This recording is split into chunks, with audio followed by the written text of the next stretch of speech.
Can you guys play a song, please? We're doing sound here. Okay. Falu, singing is in your genes. Your mother, your grandmother. Tell us about some of the memories you have of the early days of your singing when you were just a child. Well, I started singing at 3 years old. My mom she discovered I may have a note here and there, so she's like, let's sing. And then she used to feed me one bite and then make me sing a scale. Sa re ga ma pa da ni sa ni da pa ma ga re sa, and then the second bite comes in. So she was very strict, but I'm so happy she was so strict. That's the reason I practiced 16 hours a day for almost 10 years. And then obviously I had great teachers. But when you decided to actually pursue singing as a career, what was your father's reaction? My father was not very happy. You know, everybody wants their children to be like, they have a secure job and all that. But eventually my father turned around and he's now really happy. So I'm glad. I'm sure he must be very proud. He's proud. Music led Falu to her soulmate, her husband Gaurav. Speaking of the men in your life, tell us about your husband and what he means to you and your career. Well, let's just start with saying there is no career without him, or there is no soul without him. So he's my soul, he's my soulmate, and he and I met through music, and we started a life together because we loved music. And even now in our household, if there's a fight, we just sing. Aww. And there's no fight, and it's just so cool. I'm so lucky to have a man who understands the potential and the importance of art and music in your life. Not only that, but he is also very well educated. So he's a doctor. So it balances both family life with his corporate job, and he's a male singer, lead singer of my band. And I first remember seeing her passing through the hallway with a tanpura and like braids and things like that, and I just had a sense that, you know, there was going to be something there that we shared for a long time. So that's how we met, and then we met with Sat Sultan Khan Ji as well, and developed this whole additional love and yearning for Indian classical music over the years. Ali dam dam me andar, damadam mast kalandar. Ali dam dam me andar, oh lal meri, oh lal meri. How did you decide to come to America and not turn to Bollywood and become a Bollywood singer? You know, when I met Gaurav, I was very young and he was very young. So we fell in love. And at that age, you know, in your early 20s, you don't really know what life is. You just go with the flow and feelings. And somehow in him, I saw the connection. I would have never gotten anywhere else. So, and I think same with him, we'll see. But I think we just fell in love, and music kept us together, brought us together, and hopefully keeps us together. And today we are in New York City. New York City is where the first spark in your career occurred. Absolutely. Tell us a little bit about that. We started, he was at Columbia doing his medical school there, so obviously I moved here. And we started together in Karishma. That was the band that he was the lead singer for before.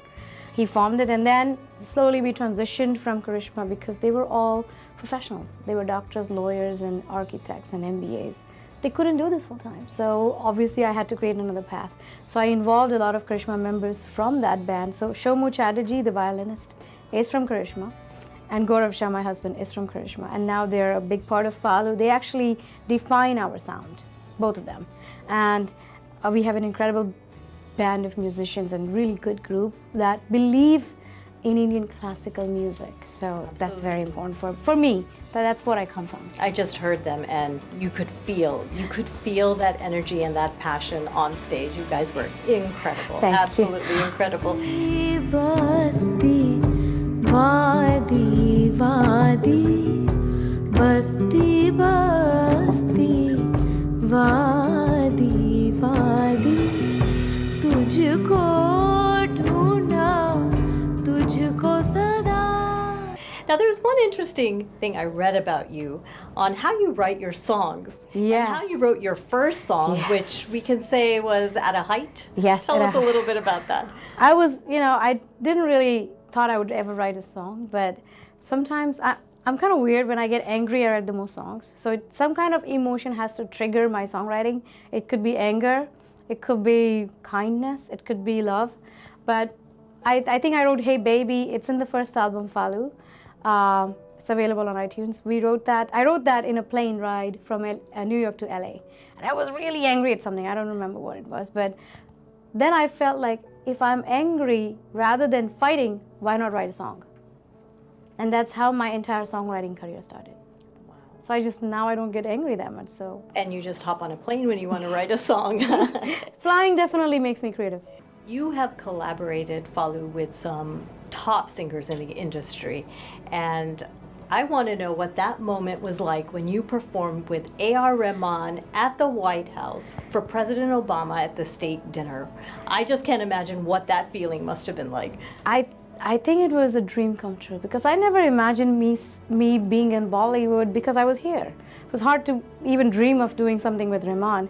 Just I think things fell in place and Rahman invited me to sing with him, and I think we both were on our vacation to Paris, and they booked our flights, and we were able to come back, and then I performed. And I think that moment of being on stage with A.R. Rahman and singing for the president, I felt like, really? Am I like? And I pinched myself to see if this was true, because they both are amazing people, not just amazing in what they do, but they're just amazing people. Obama afterwards came down and he was like, do you know how to make dal fry? Oh, and really? I'm like, I know how to make dal fry, yes. He's like, I want to eat. I'm like, all right, Mr. President, we'll see about that. But it was Mr. fun. President, you must have been standing there thinking, is this really happening? I know. I couldn't believe he likes dal fry, but apparently he does. Well, I think it was an honor for you, but I think it was also an honor for him to have such a fabulous singer there. I think I was lucky. A lot of people have called you a trendsetter. The voice that combines classical music with even a little bit of American sound in it. Do you consider yourself a trendsetter? I just try to do what comes from my heart. If it falls in the trendsetter element, sure. If it's just something I love to do, and I love to experiment and make those experiments experiential. So if that makes the audience feel I'm a trendsetter, sure, I'll take it.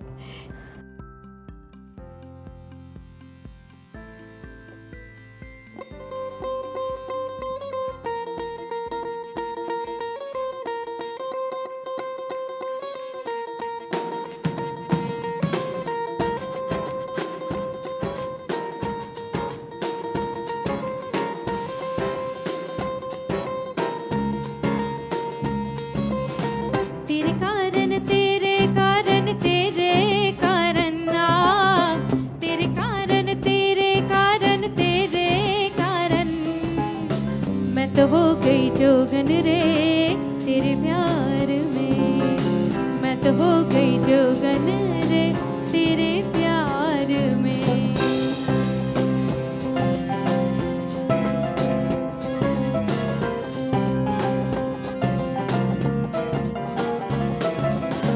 मेरे हमदम मेरे हमदम मेरे हमदम मेरे हमदम मेरे हमदम मेरे हमदम मैंने देख ली दुनिया रे तेरे प्यार में मैंने देख ली दुनिया रे तेरे प्यार में मारो डोला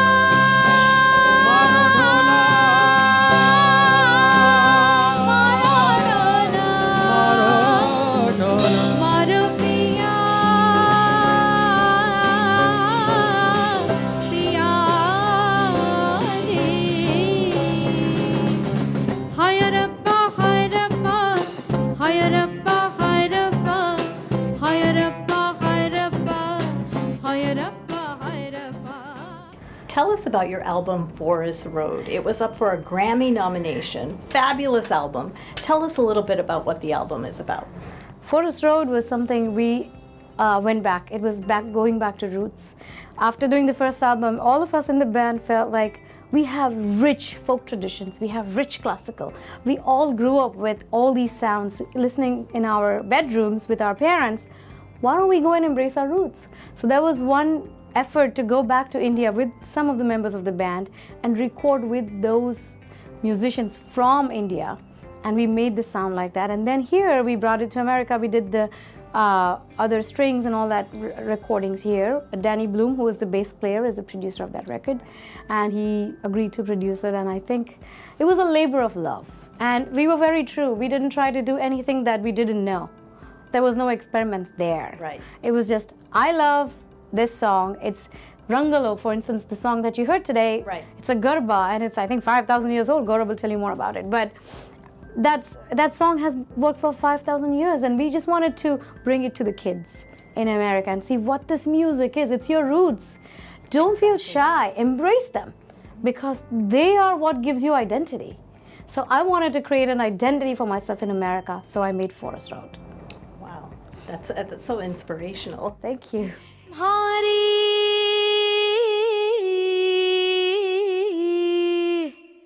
घूमर नखराली मोरी माँ.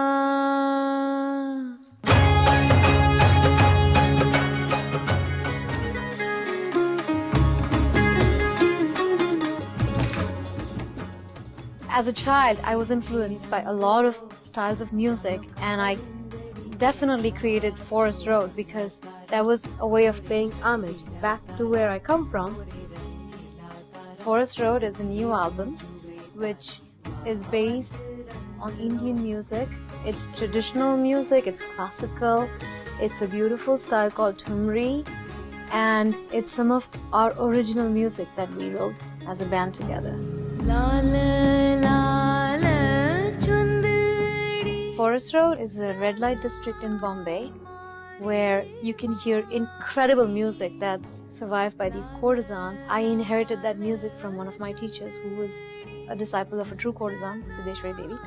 There's a movie in Bollywood called Umrao Jaan, and Rekha plays the character of a courtesan, which is a perfect example of what this music is about: traditions, emotions, and lust. On the third floor, you find this music still playing, whereas it's kind of getting extinct in a lot of other areas.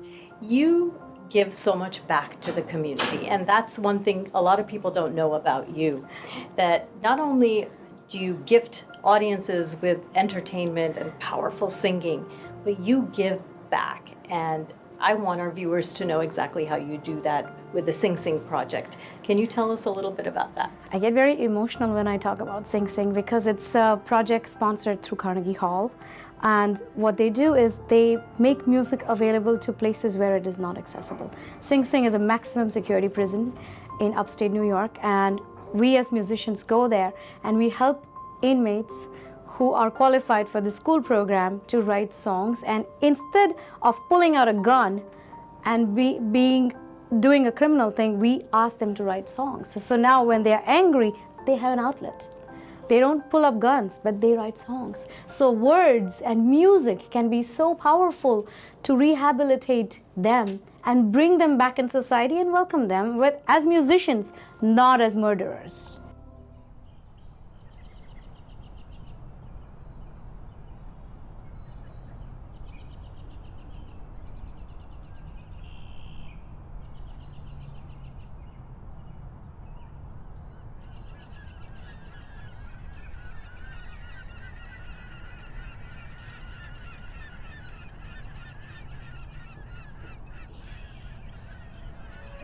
All of a sudden, it just doesn't make sense to be as violent because communication has become a part of the culture here. And they carry that to the outside, so now maybe when they're in the street, instead of pulling out a gun, now they feel comfortable with another form of expression. And that's something I want to be part of for the rest of my life, even after I get out of here. And do you think something like this could work even in schools where we have so much bullying? We have a lot of negative energy from students for various reasons. Right. Do you think music should be more highlighted in schools to help kids? I think music is very therapeutic. So definitely if we can get more programs to even get the youth play instruments and write songs and do music, I think their energies will be channeled in a more positive way. So for sure, if I can do something to help, I'm always here. What would you like to say to young singers out there who want to follow your footsteps, yet perhaps their mom or their dad are saying, you need to become a doctor, you need to become a scientist, and they don't have the guts to kind of move forward with a career in singing? What would you like to say to these young kids? I should say follow your heart. You can never go wrong. that's what I did. And will we be seeing the singing passed on to the next generation, like your grandmother, your mother, you? How about your kids? Would you like them to follow? I am actually, it will, obviously music is in our house, so my son is learning, but it's too soon to say what he's going to do. But yeah, as a mother, you always try. As my mom was strict, with this generation, you can't be that strict, but he's 4 years old, and I'm like, can you sing sa re ga ma pa da ni sa? And he tries. So we're trying. And where are we going to see Falu 10 years from now? Where would you like to see yourself? I'd like to see myself making amazing, groundbreaking music. And whatever that means, whatever it takes me, wherever it takes me, I'm very open, I'll follow my heart. We can't wait to follow you while you follow your heart. Thank you so much. Thanks. मिट जाएगा